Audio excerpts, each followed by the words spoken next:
რა არის ყველაზე უფრო დამახასიათებელი ბოლო წლებისთვის, თუ განსაკუთრებით ეს ნაწლავური ინფექციები იმატებს ზღვის სეზონზე და ასოცირებულია ზღვაზე წასვლასთან. იმიტომ რომ იქ არის მჭიდრო კონტაქტები, შესაბამისად გარკვეულ შემთხვევებში უგულებელყოფილია ჰიგიენური ნორმები და ანუ თქვა შეიძლება ადამიანი ამოვიდეს ზღვიდან და ეგრევე მიირთვას გარკვეული საკვები დაბინძურებული ხელით.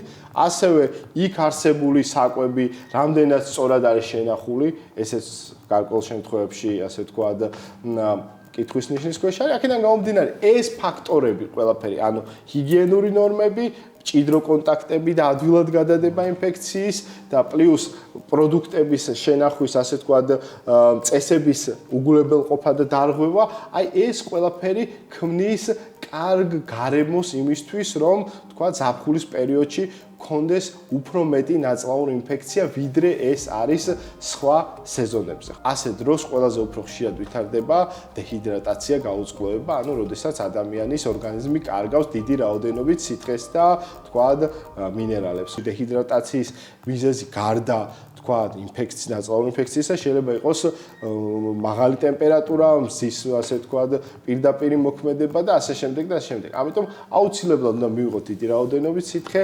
მოვერიდოთ მზეს, დავიცვათ დიეტა, რათა საკვებით კიდევ უფრო არხელი არ შეუწყოთ, ასე თქვა, ამ დაავადების პროგრესირებას და აი ამ ყველაფრის დაცვის შემდეგ, 2-3 დღის შემდეგ, თუ ჩვენ კვლავ აგვენიშნება სიმპტომები, ასე დროს, როგორც აღვნიშნე, ნებისმიერი ასაკის თუ იმუნური სტატუსის ადამიანმა უნდა მიმართოს ექიმს.